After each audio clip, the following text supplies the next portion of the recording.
This is what I do. I train people how to fight with ancient arms and armour as authentically as possible. I've always been fascinated by how these weapons were used and the place they have in our history. Just how effective were they in the heart of battle? I'm going to put these medieval weapons to the test and discover how they help forge our history on the battlefield.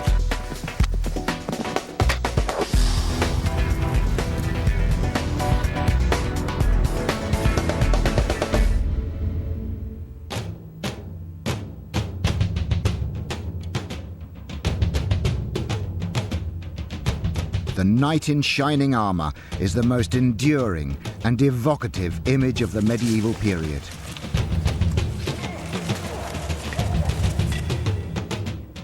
His armour is a vibrant reminder of an age when warriors were encased in steel, and the man himself became the weapon.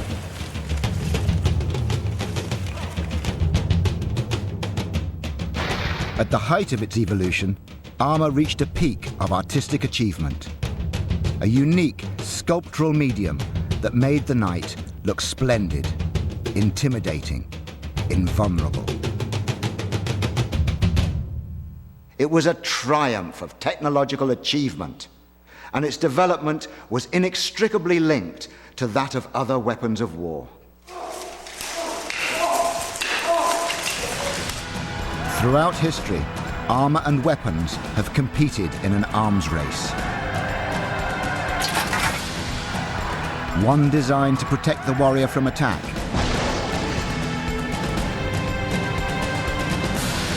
the other intent on his destruction.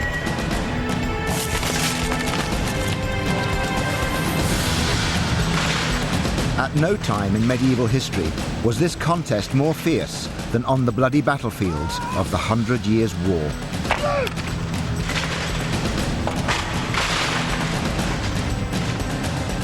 For almost a century, English archers reigned supreme.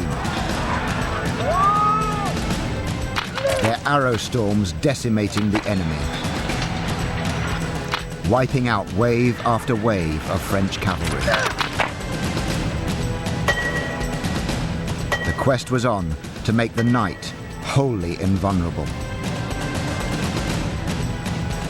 And in 1424, outside the little French town of Verneuil, the English archers got a terrible shock. Here, they encountered a cavalry force whose armour was of such quality that it rendered their bows impotent. It was arrow-proof. This was a dramatic moment in the development of plate armour. But plate armour like this hadn't always been around.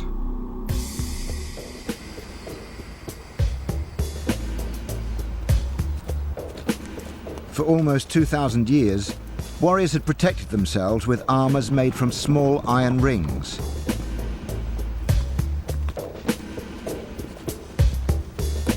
People often call it chainmail, but in the Middle Ages it was known simply as mail. The word chainmail's misleading anyway. Look, this is a chain, just single links, that's what a chain is. Whereas mail is much more sophisticated than that. We get our word mail from the Latin word milum, and what it is an extremely complex web of interlinked metal rings, each locked with an iron rivet.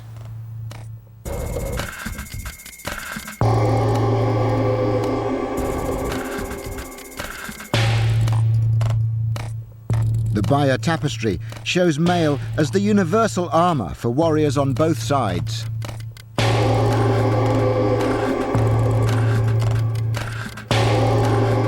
Mail was particularly effective at protecting the knight against glancing blows. In a battlefield situation, the man you're fighting is going to be a moving target, so that he's moving away as you strike him. So you're only managing to get a glancing blow off the mail, and in those circumstances, the mail is perfectly adequate protection. In order to defeat Mail, the attacker had to deliver an extremely heavy blow. We need to place heavy blows judiciously. We don't want to expend all our energy with every single move that we make. We will tire far too quickly. So, for instance, if I strike at my cello and he moves away, then I've wasted a lot of energy there. I've missed him, I've become vulnerable. I need to make sure that my heavy blows can have effect, so that if he comes at me, then now I can get it, because I disabled him for a moment. This is the blow that counts, and I can crack that down onto his back with full force. Whether the Mail fails or not is not the central question. Here, putting a full body whack into him there, the shock is going to transmit through to the body, and I'm going to disable his fighting capacity. Mail was relatively lightweight and flexible, an ideal defense for a mobile knight.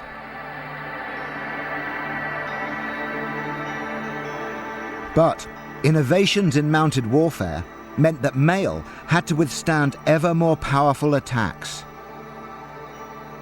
Most armies had similar types of armour, their defences effectively balancing each other out. But as weapons and tactics constantly developed, so too armour had to adapt in an arms race that was to change the face of war.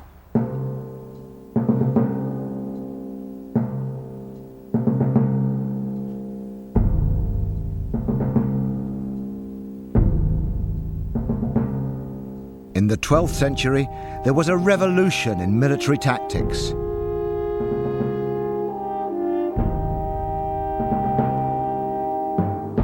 Cavalry were equipped with weapons capable of punching through mail.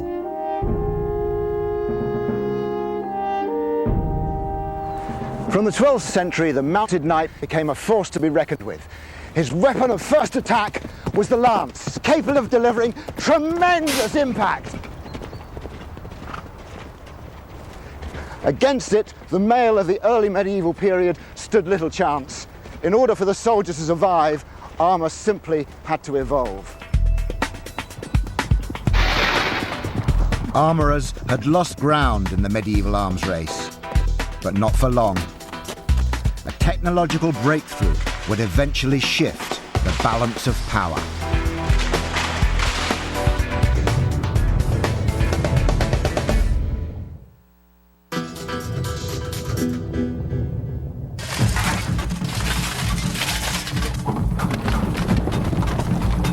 There is a popular image of the medieval knight in shining armour. But most medieval armours we see today are actually from the twilight of the period, the late 15th century. Early medieval armour is exceptionally rare and quite different to this. And without the surviving examples, we have to search for hidden clues.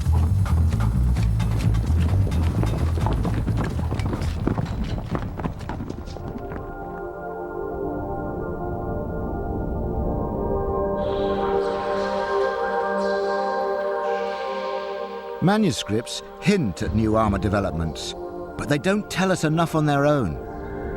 Fortunately, our medieval forebears also left us an astonishingly accurate image of their world, carved in stone. One of the most important pieces of evidence that we have for the development of early armour after the age of mail is this chap here. He dates from about 1230 and he lies in Pershaw Abbey in Worcestershire. Now, as you can see, he is largely covered with mail. But here's the important clue. If you look here, under his cloth surcoat and over his mail, we can see at the side these straps. And they indicate that he's wearing a solid body defense. The details on this tomb effigy suggest that the knight is wearing what was called a coat of plates.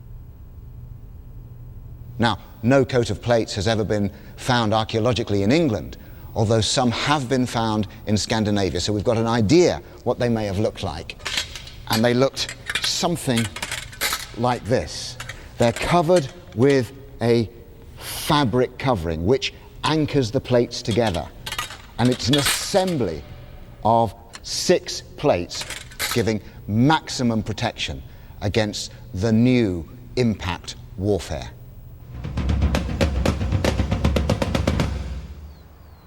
But just how effective would this defence have been when faced by a lance driven home at full speed?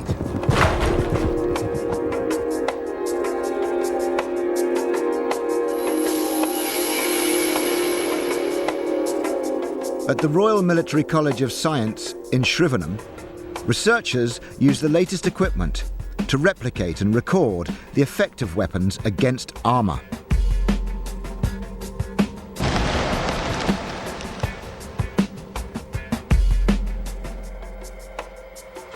I'm going to test our coat of plates against a high-velocity lance strike, equivalent to a knight charging on horseback.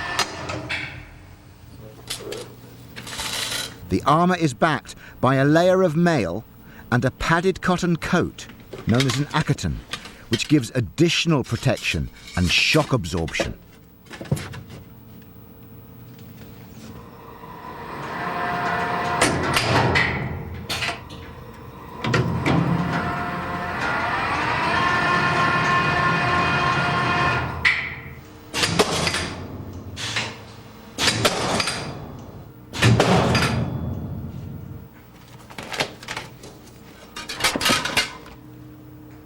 The coat of plates has survived remarkably well. Only the highest velocity strikes have penetrated the steel. But all of those penetrations are non-life-threatening.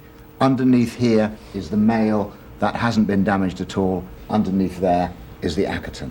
So impact is being delivered, but this armour is proof against it.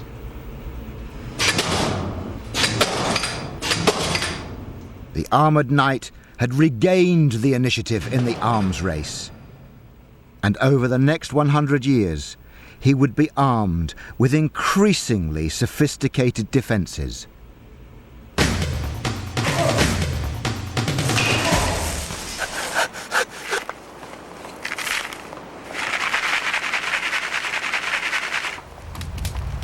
The challenge was to cover more and more of the body in steel plates.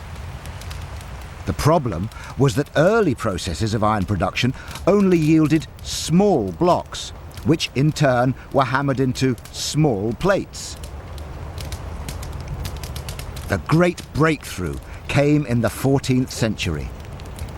They mastered the technique of temperature control, which had been an inherent problem in the running of larger furnaces. Now, larger furnaces meant larger plates. This was a seismic change that led to a unique European achievement, an exoskeleton of full plate armour.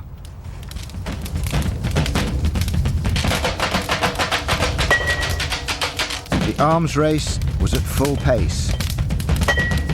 Now, craftsmen in the armour-producing heartlands of Augsburg and Milan began supplying Western Europe with vastly improved defences.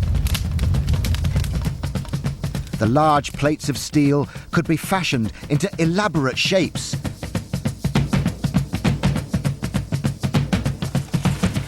For the first time, anywhere in the world, the human body could be encased in steel from head to toe. And the sight and sound of the medieval battlefield was forever changed. The knight was not a self-sufficient warrior. He needed tremendous logistical resources to put him in the field. Not least of all, he couldn't even put his armour on his own. He needed his squire. And so, Richard, if you could help me arm. There's a manuscript, a 15th century manuscript, which tells us the order in which these things go on, and we start with the feet.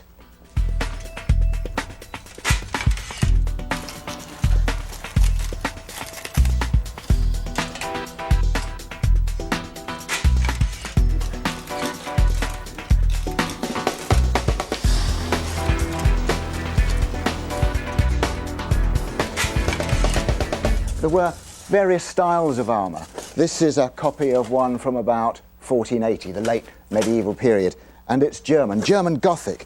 And you can see how it sort of echoes Gothic arches in churches with these glorious fluted lines here. If you pop that on my back. Yep. The other main style of armour was Italian, and this was much less fussy, much plainer, with smooth surfaces, nonetheless tremendously elegant. And it was really a fashion preference, a style preference, as to whether a knight went for the Gothic style or the Italian style.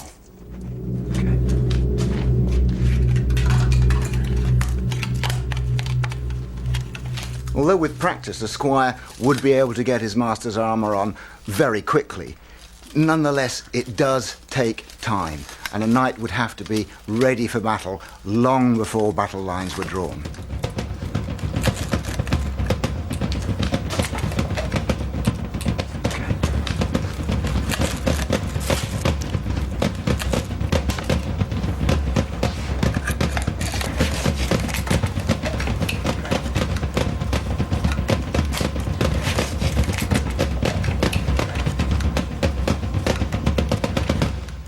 So now I'm fully armed. I'm encased in this exoskeleton, my own private world. There's enormous sensory deprivation. My vision is impaired. I can hear the sound of my own breath, but I can't hear everything that's going on in the battlefield. It's quite claustrophobic. My breathing is impaired, and yet I feel safe.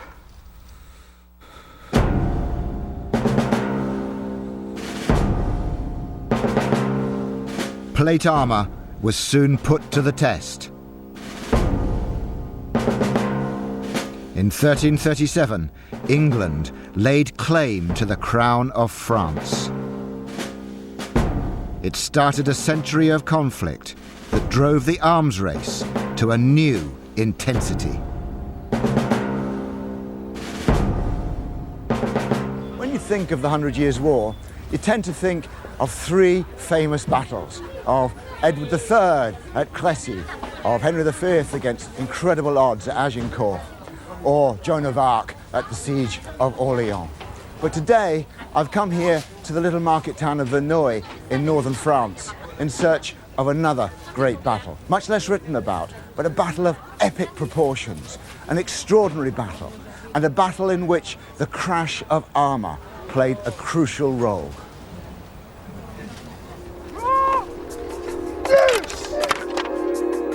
In the 100 Years' War, English military tactics relied heavily on one weapon: the longbow.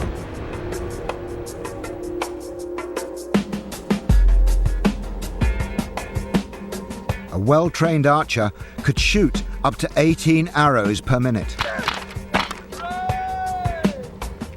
And when deployed in their thousands, longbowmen could decimate opposing forces of cavalry and infantry.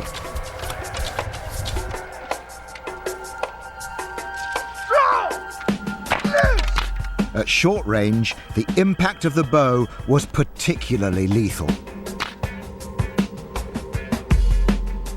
Capable of piercing even plate armour, as the French knights had discovered to their cost on the fields of Crécy and Agincourt. But in 1422, the great warrior Henry V died, and his 9-month-old son became king. Henry V's younger brother, the war veteran John of Bedford, took charge of his possessions in France. Sensing an opportunity to recover lost lands, the French challenged him to battle at Ivry, 50 miles north of Verneuil. The English army was ready for the fight. Their armour donned, their swords sharpened, and arrows prepared in their thousands. But their enemy didn't make it to Ivry. They changed direction and headed south to Verneuil, where they rendezvoused with massive reinforcements. French commanders had long relied on the cavalry charge.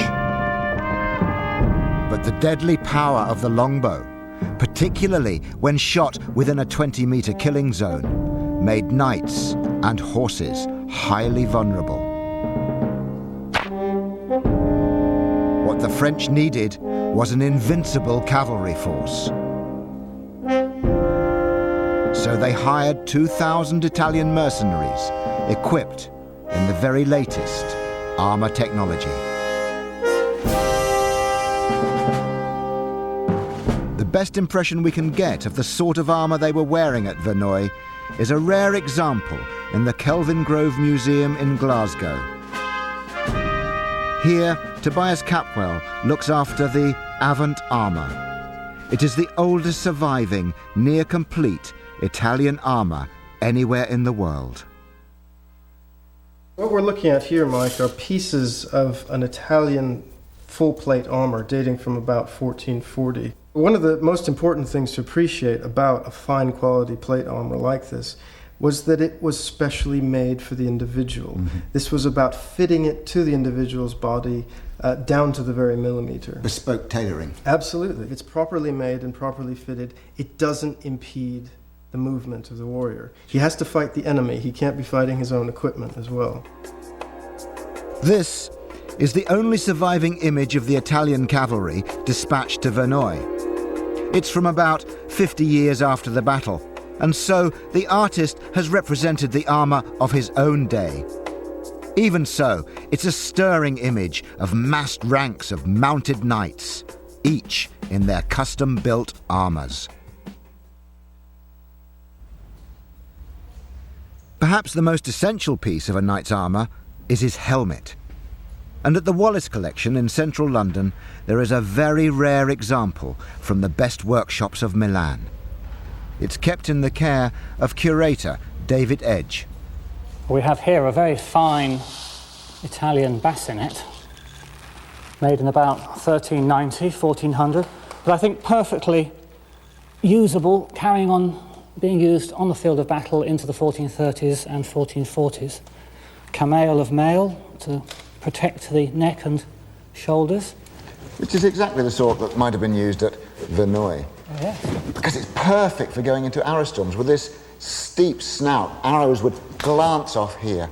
But it does give me limitations in vision. Again, it's added protection, but because the sights are brought forward, so there's no risk of an arrow, even if it jammed there, it wouldn't quite reach the eyeball, it does limit my vision. So if I was to put my hand here... I would perceive movement that far out.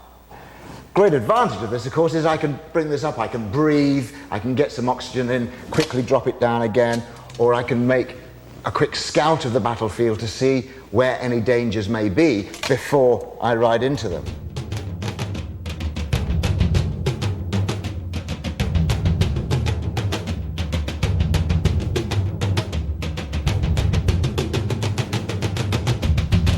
Whatever the particular design of a helm, the key issue is the trade-off between protection and vision. When walking into an arrow storm or against the couched lances of mounted knights, I would certainly keep my visor down, giving me maximum protection, even though I've got slightly limited vision. But once I've closed to the tight press of hand-to-hand combat, then it clearly is going to put me at a disadvantage. I would rather trade off the protection the visor gives me with being able to have peripheral vision, being able to keep the maximum number of enemy in my eye line. Now, obviously, I can never actually see behind me, which is why I believe knights would fight in pairs, so my right-hand man would be guarding my back as we closed with the enemy. The other advantage is I can drop the bever plate as well and allow myself to breathe more. Once I'm in hand-to-hand fighting, it's huge exertion, and I need a lot of oxygen. So again, I'm going to trade off that protection to be able to breathe, to be able to see, and take my chances. At the Battle of Verneuil, there would come a moment when English fortunes depended on their ability to slug it out in armour.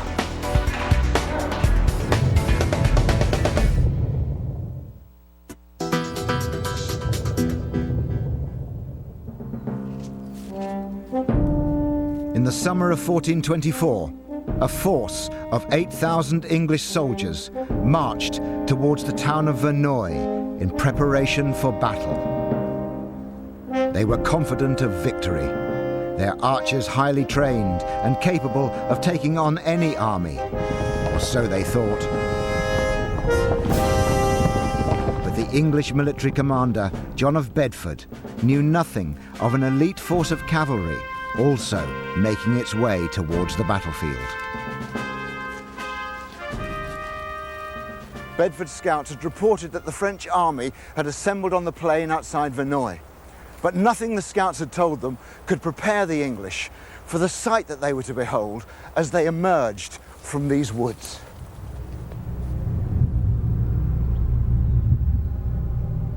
The French outnumbered their enemy 2-1. And in their vanguard was a massive force of Italian cavalry. Dr. Michael Jones is an historian and expert on the Battle of Verneuil. So, Mike, here we are, pretty much where the English would have come out of these woods on the English lines. What would they have seen out there? A quite terrifying sight. Some 2,000 massed cavalry drawn up in front of the main French position. And suddenly, the English soldiers would have realized what was going to happen next. This force was going to come straight at them. This was the ideal terrain for a cavalry charge.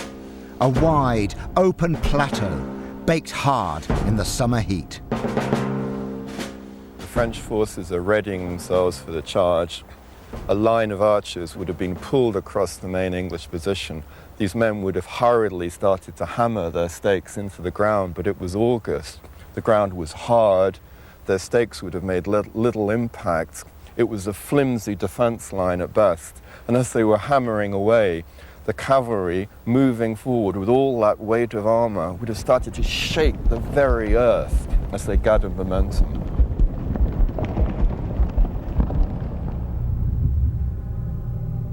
The Italian cavalry prepared to ride into battle in tight formation. En masse and at full gallop, they had the potential to smash through the English lines. But to what extent did a knight's armor compromise his ability to ride and fight?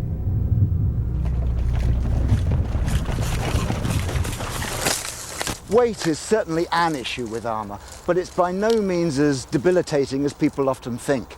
Armourers went to great pains to design armours that not only worked, but which minimised the load carried.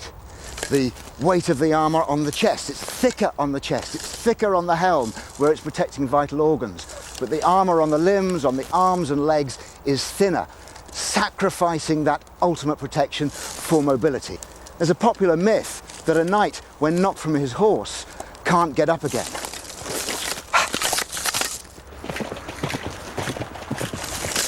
Ha!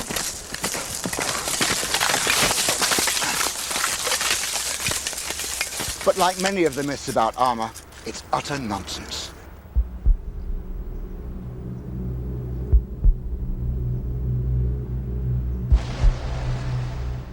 Full Milanese armour weighed under 80 pounds, just half that carried by the modern, fully equipped Marine.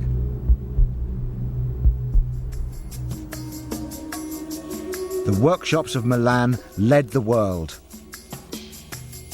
Even on the breastplate and the helm, their armour was only 2 millimeters thick. But how could such a lightweight defence be produced without sacrificing strength? There was an invisible ingredient: hardness. In the early 15th century, Milanese armourers discovered a way to increase the toughness of armour. And master armourer Immerse is going to make a breastplate using their technique.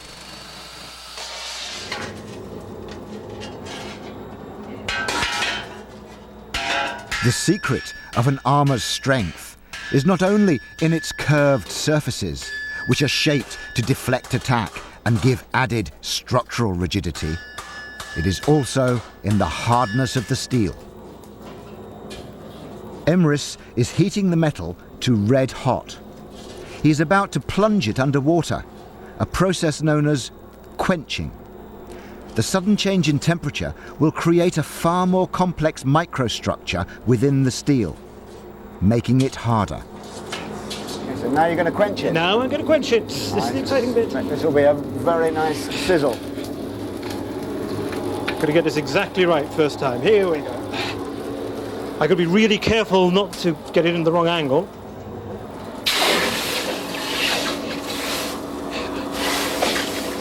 This cold plunge has transformed the properties of the steel. So it's now very hard, but very brittle. It's very brittle. This is hard as glass at this stage. If I dropped it, it would shatter right now. So what needs to happen, it needs to be tempered, which retains the hardness, but makes it softer. That's exactly right, yeah. The breastplate must be reheated to make it more resilient. But judging the correct temperature is problematic. Medieval armourers did not have thermometers, so they studied the changing colour of the steel in order to gauge the degree of heat. And what I've got to do now, and this is the most crucial part, I've got to get the colour absolutely right. I'm looking for a particular blue which will tell me when it's softened up to just the right degree. And this resets the metal. It makes it flexible. Springy, in fact, and it's getting very close now. As the temperature rises, steel turns to yellow, to brown, to blue, to red. It's the craftsman's eye. It is. If you're riding into battle, you've got to hope that your armourer had a good eye for colour. Yeah, It that's has exactly to be the right. right one. You see? See how blue that is? Yeah. You see the colour? Gorgeous, That gorgeous is colour. absolutely spot on. That's ready to rock. Once the metal turns blue, it is quenched a second time, permanently fixing its hardness. Just a dip, just to cool it off. It's an instant. What this is doing is setting the metal again. It's setting the molecules in the metal. And there we are. And that is a perfect spring hardness. So that is now ultimate hardness. That is, it's as good as it gets. Arrows will bounce off that.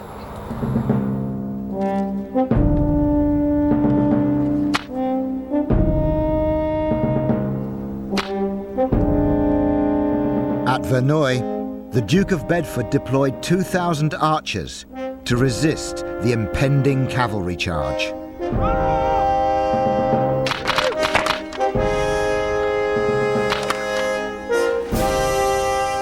But just how effective would his arrows have been against hardened Milanese armour? At the Royal Military College of Science, we put our breastplate to the test.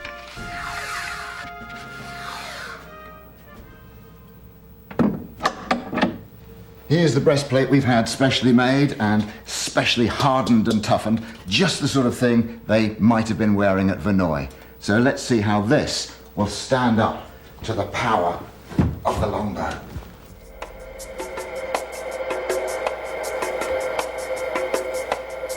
Three, two, one.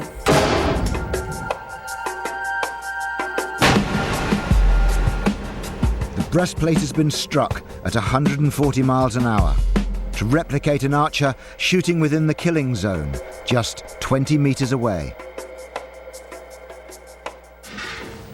Goodness, look at this. There is some penetration. Look at that. See the hole, it's penetrated, it's gone through. But look what it's done to the arrowhead. It's absolutely flattened it. That's absolutely blunt.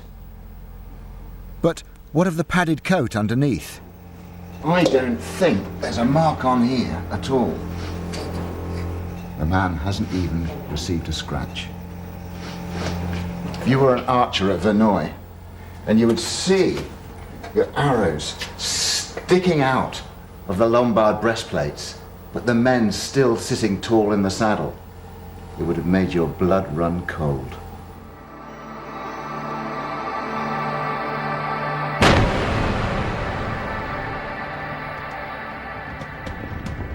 At Verneuil, the 8,000 English were hugely outnumbered. And coming straight at them was a cavalry force of 2,000 arrow-proof knights. When the archer fire was so ineffective, arrows would have not only bounced off the armour of the cavalry, but bounced off the horse's armour as well, not breaking the momentum of the charge at all. And then crash, just knocking aside the line of archers, a bit like a wave, just blasting aside an old wooden jetty. And then the shock as the archers are trampled over, killed, dispersed, and then this force of cavalry moving on, gaining speed all the time, and does exactly the same thing to the main English position. Line upon line of English soldiers were annihilated in this medieval blitzkrieg. And at this moment, it looks like the game is up, the battle is lost. It's a catastrophic defeat for the English, and this is the rumour that now spreads in the surrounding countryside. The English army has been wiped out on the field at Verneuil. The Italian mercenaries tore through the English ranks and pillaged the baggage train. English forces were scattered, confused, and in total disarray. But the battle wasn't over yet. The French had victory in the bag, but the French had reckoned without John of Bedford.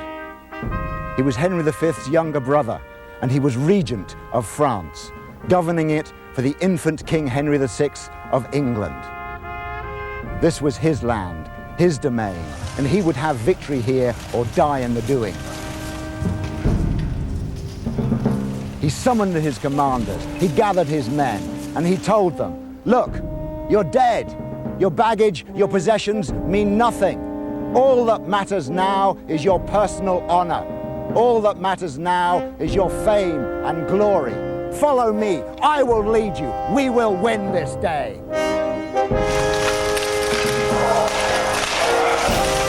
And with that, Bedford turned and led his knights into a bitter hand-to-hand struggle.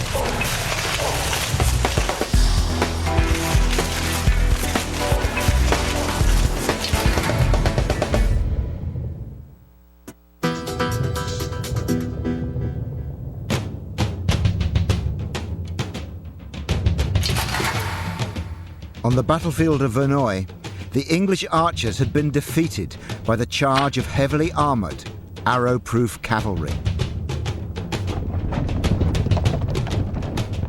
But the English rallied under John of Bedford to engage in desperate hand-to-hand combat with the main body of the French knights, a grinding, battering maul. An eyewitness, Jean de Warrin, was in the front line. The blood of the dead spread upon the ground. The two armies fought with all their might, and no one could tell who was winning. In this fierce and bloody warfare, the men in armour were not wholly invulnerable. There were weapons designed specifically to defeat armour. And in the vaults of the Burrell collection in Glasgow, there are some rare original pieces from the time of the 100 Years' War. They are looked after by curator Tobias Capwell. Just look at this poleaxe. That is absolute beauty. This is really one of the classic late medieval knightly weapons, and the late medieval part of it's quite important because these don't really appear until the development of full plate armor, and you can see that they're designed specifically to counter that sort of defense.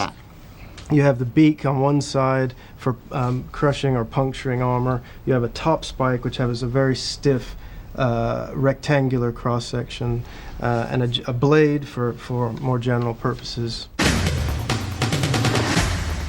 But this is another type of 15th century concussion weapon. It's a flanged mace dating from about 1450. It's fantastically elegant, isn't it? Yes. It's not particularly large or heavy or clunky. It's a small, fast, elegant weapon, as you say. But what they do is they focus the energy onto a very small area and conducting the force of a blow straight through a particular area of the opponent's body. But of course the other way of defeating armour is having hit them on the head when the knight's down to actually deliver the coup de grace. What they called at the time a ballock dagger. Yes. It's a classic medieval weapon designed for defeating armor in an entirely different way. Notice, unlike a normal dagger or a normal knife, it doesn't actually have any cutting edges at all. It has a very rectangular cross-section. It's essentially a spike on a stick, and it's purely for punching through armor or punching through the gaps in armor.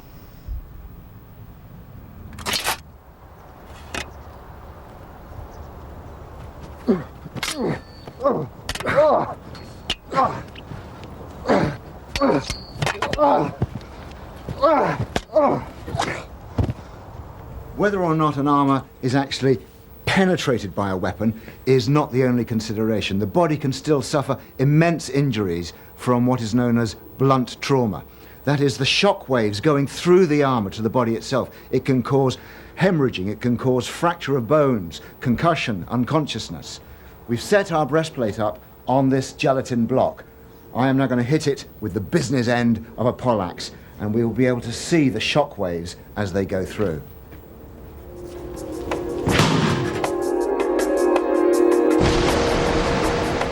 So our breastplate remains structurally intact. But the man inside may have been seriously injured by violent shock waves running through his torso.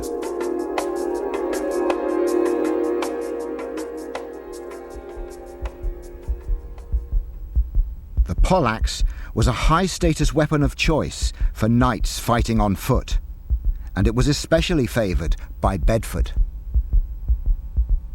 So how did John of Bedford fight with his poleaxe? Well, we have a clue in a 15th century manuscript, Le Jeu de l'Hache. It's anonymously written, but it tells us in quite detail how this weapon should be used. One of the first things it tells us is a lot of the fighting is done with the queue of the weapon. That's the tail end of the weapon, which has a spike, not with the axe end. In fact, the manuscript tells us, take a number of jabs at the enemy's face and the feet to discomfort your enemy before you start. Another useful tactic that the manuscript recommends is to use your poleaxe as a lever. So Stuart, if you take a guard, come at me any way you like. I can do that, drive it through here. Now I've got tremendous levering power and I can get him to the ground and finish him off. Other fight manuals also show the axe being held behind the back here. But the main advantage of this position is it's an invitation. If I'm like that, Stuart, does that suggest anything to you? Does it invite you to attack? Yeah, you look undefended and certainly more vulnerable to, from this strong guard position, to cut up to your armpit. Why don't you try that? I could step back out of the way, bring my axe down, disabling his arm, get in, hook him round the neck, bring him forward, and there's the killer blow as he falls. It really is a most robust and vigorous weapon, ideal for the determined grit with which John of Bedford went into battle that day. Bedford forced the French back towards Verneuil. And now they found themselves trapped, forced up against the steep defensive ditches surrounding the town.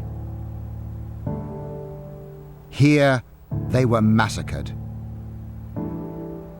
The bodies of heavily armoured men were rolled down these slopes, their bodies piling high as the slaughter continued, the dead and the half-dead. The bodies of the living were either drowned or crushed by the sheer weight of armour and men on top of them. No quarter was given. This was murder.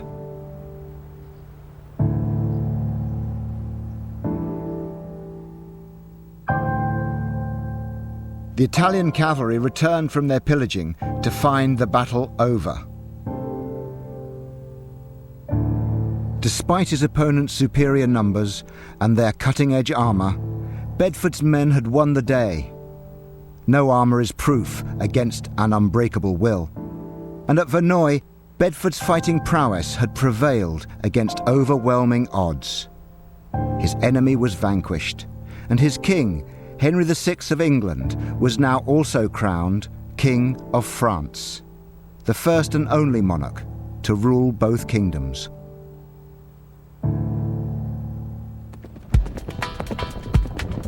Medieval weapons were a triumph of craftsmanship and ingenuity.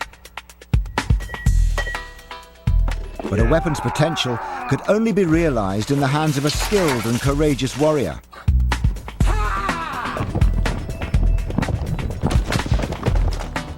Mastering the art of arms took years of dedicated training. It was at the centre of a martial culture that dominated medieval Britain. A culture that carved out our history on the battlefield and paid for it with the lives of the archer, the knight, and the foot soldier.